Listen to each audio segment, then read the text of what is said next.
Salam belajar. Assalamualaikum warahmatullahi wabarakatuh. Anak-anak di seluruh Indonesia, bertemu kembali dengan PJOK Belajar, channel terbaik untuk menemani kalian dalam belajar materi PJOK. Semoga saat ini kalian selalu dalam keadaan yang sehat. Pada video ini, PJOK Belajar menampilkan materi pembelajaran PJOK yang dikemas secara singkat untuk memudahkan kalian saat mempelajari materi yang diberikan. Dan kali ini materi pembelajarannya adalah mengenai kombinasi gerak dasar lokomotor, non-lokomotor, dan manipulatif dalam permainan sepak bola. Sebelum kita mulai pembelajaran kita, ada baiknya kita awali kegiatan ini dengan berdoa terlebih dahulu.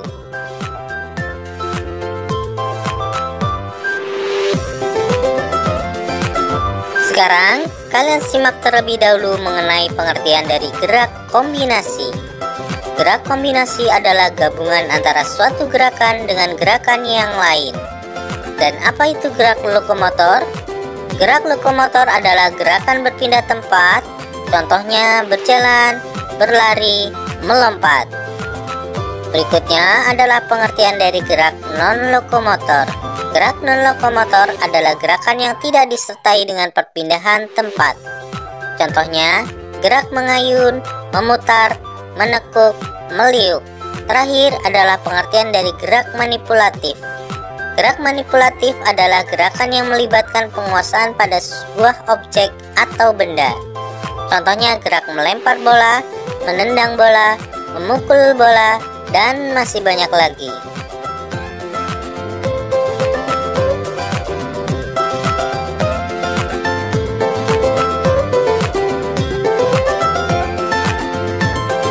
Baik, kita masuk sekarang ke dalam materi gerak yang akan kita praktikkan pada video ini.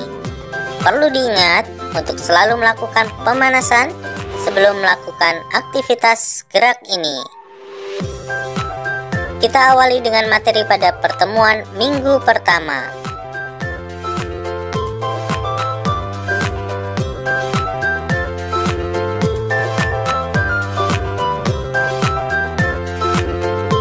Pertama, kita lakukan kombinasi gerak dasar menahan atau mengontrol bola, dilanjutkan gerak dasar menendang atau mengumpan bola.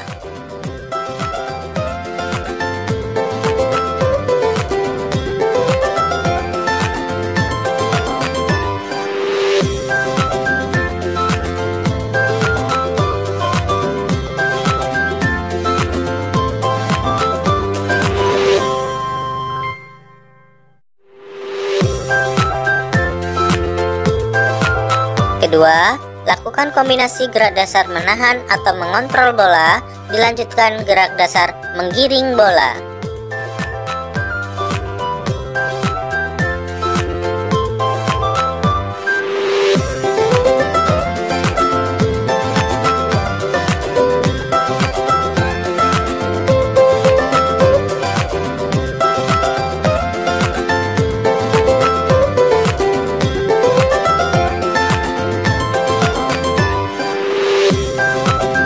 Itulah materi kita pada pertemuan minggu pertama. Sekarang kalian simak mengenai materi gerak pada pertemuan minggu kedua.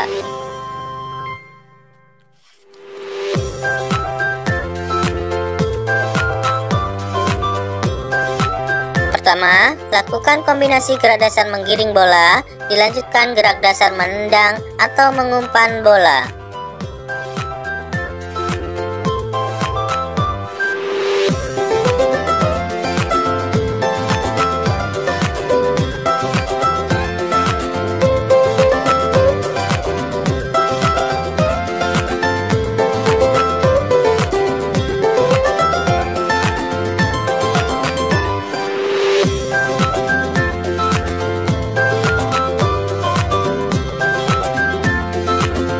Kedua, lakukan kombinasi gerak dasar menggiring bola, dilanjutkan gerak dasar menembak bola.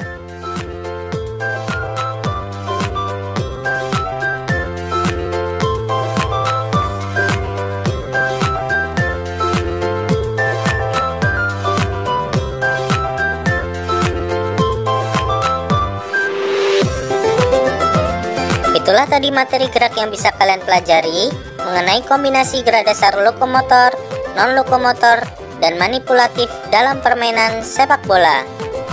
Seperti yang kalian pahami, jika dilihat dari media yang digunakan, permainan sepak bola masuk ke dalam permainan bola besar. Sepak bola adalah permainan dua regu yang dimainkan oleh 11 pemain setiap regunya, dan setiap regu bertujuan mencetak gol ke gawang lawan untuk memenangkan pertandingan, di mana tim yang lebih banyak mencetak gol adalah tim yang dinyatakan memenangkan pertandingan.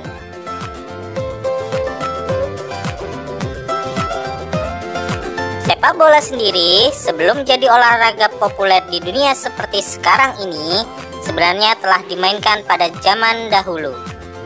Sejarah mencatat bahwa sepak bola kuno pernah ditemukan pada peradaban Yunani, Jepang, dan di Cina.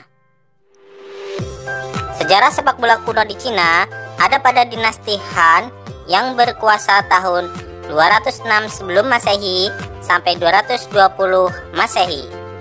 Nama dari permainan tradisional yang menyerupai permainan sepak bola adalah Suchu.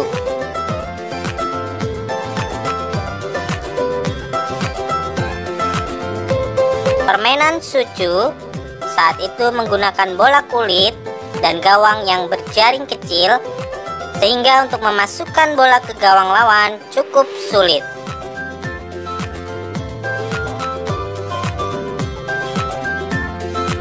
Di Jepang, permainan yang serupa dengan sepak bola adalah kemari. Sedangkan di Yunani, nama permainannya adalah episkairo.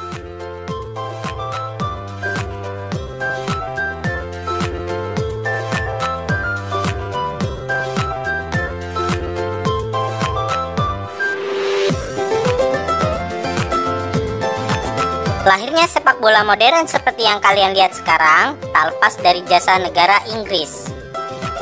Sepak bola modern mulai berkembang di Inggris dengan menetapkan peraturan-peraturan dasar dan menjadi sangat digemari oleh banyak kalangan.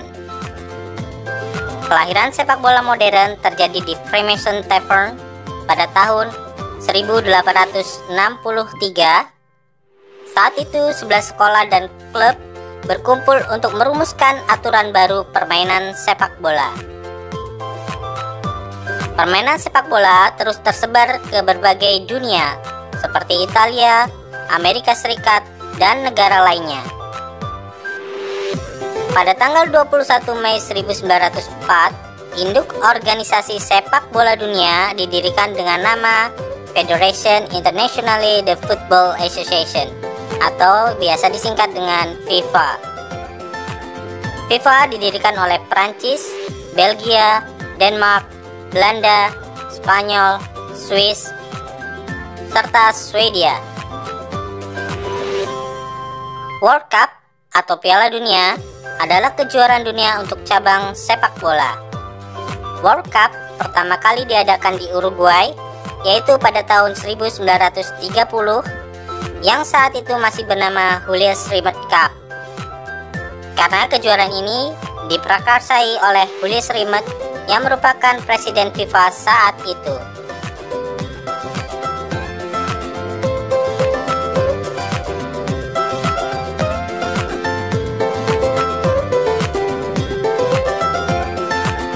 Sejarah sepak bola di Indonesia diawali dengan berdirinya Persatuan Sepak Bola Seluruh Indonesia atau PSSI di Yogyakarta pada tanggal 19 April 1930 dengan pimpinan saat itu bernama Suratin Sosro Sugondo.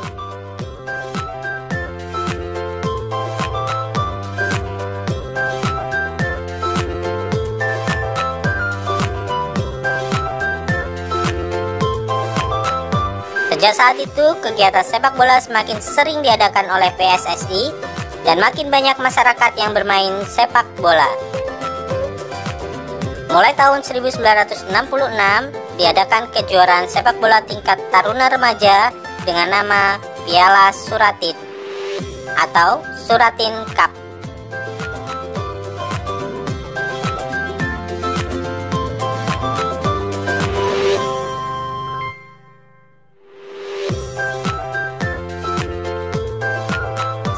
Sekarang kita akan bahas mengenai apa saja teknik dasar dari permainan sepak bola. Teknik dasar permainan sepak bola adalah sebagai berikut. Yang pertama, teknik dasar menendang dan mengumpan bola atau passing.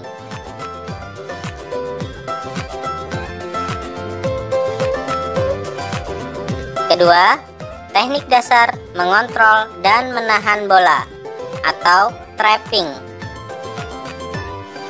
Ketiga, teknik dasar menggiring bola atau dribbling. Keempat, teknik dasar menyundul bola atau heading. Kelima, teknik dasar menembak bola atau shooting.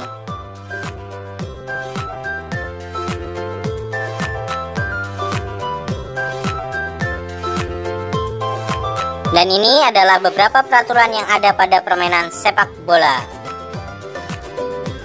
Kita bahas terlebih dahulu mengenai ukuran lapangan. Lapangan sepak bola internasional yang digunakan memiliki panjang antara 100 sampai 110 meter dan lebar 64 sampai 75 meter. Di bagian depan dari gawang terdapat area penalti yang berukuran 16,5 kali 40,32 meter, dan sedangkan jarak titik penalti dengan gawang adalah 11 meter.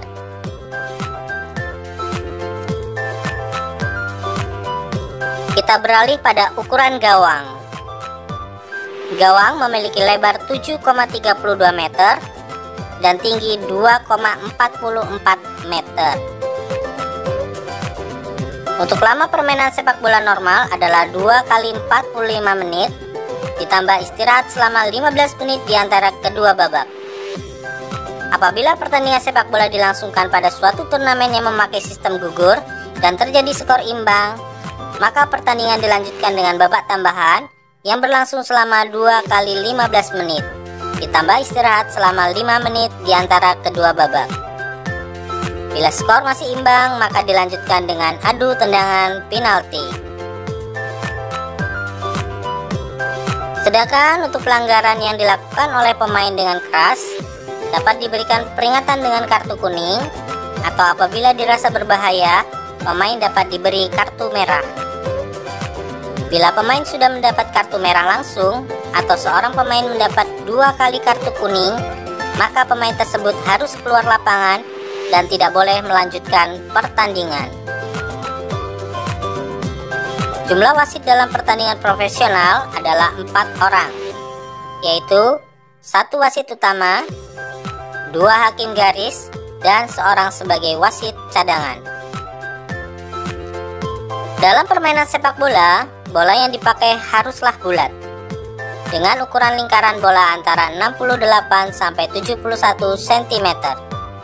Berat bola antara 396 sampai 435 gram, dan tekanan bola harus 0,60 sampai 0,70 atmosfer.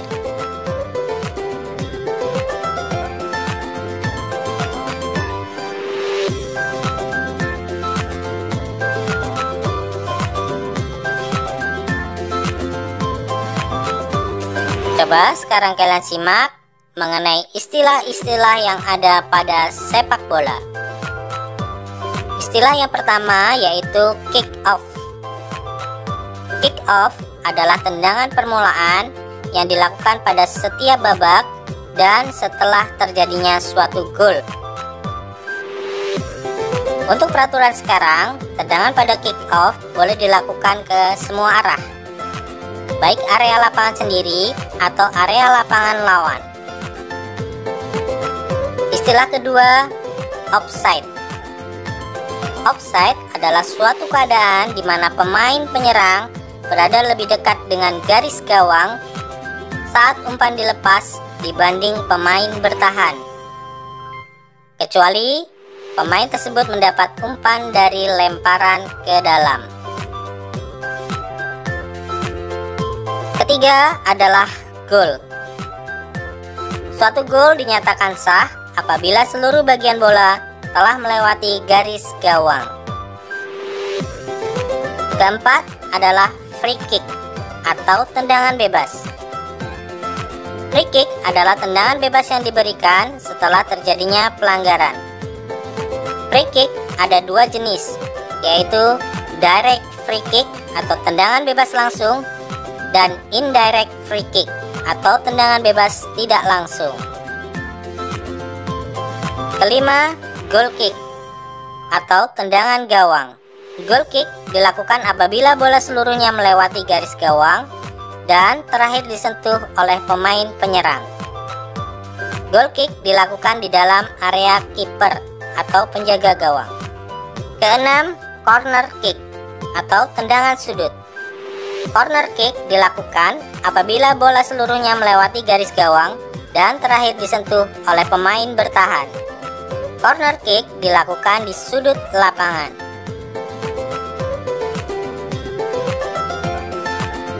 Ketujuh adalah penalty kick atau tendangan penalti. Penalty kick dilakukan apabila tim bertahan melakukan pelanggaran di dalam area penalti. Penalty kick dilakukan di titik penalti yang berjarak 11 meter dari gawang. Kedelapan, throw in atau lemparan ke dalam. Throw in dilakukan apabila bola seluruhnya melewati garis samping, baik dalam keadaan menggelinding maupun melayang. Bola dilempar melewati atas kepala dengan kedua tangan dan kedua kaki dalam keadaan berpijak pada tanah. Itulah tadi bahan ajar yang telah kita bahas mengenai permainan sepak bola. Bagi kalian yang sudah menonton video ini sampai tuntas, PJOK Belajar ucapkan terima kasih, dan bagi yang belum subscribe, mohon untuk subscribe channel ini. Jangan lupa untuk menekan tombol like dan tombol loncengnya agar tidak ketinggalan video terbaru dari PJOK Belajar. Terima kasih dan wassalamualaikum warahmatullahi wabarakatuh.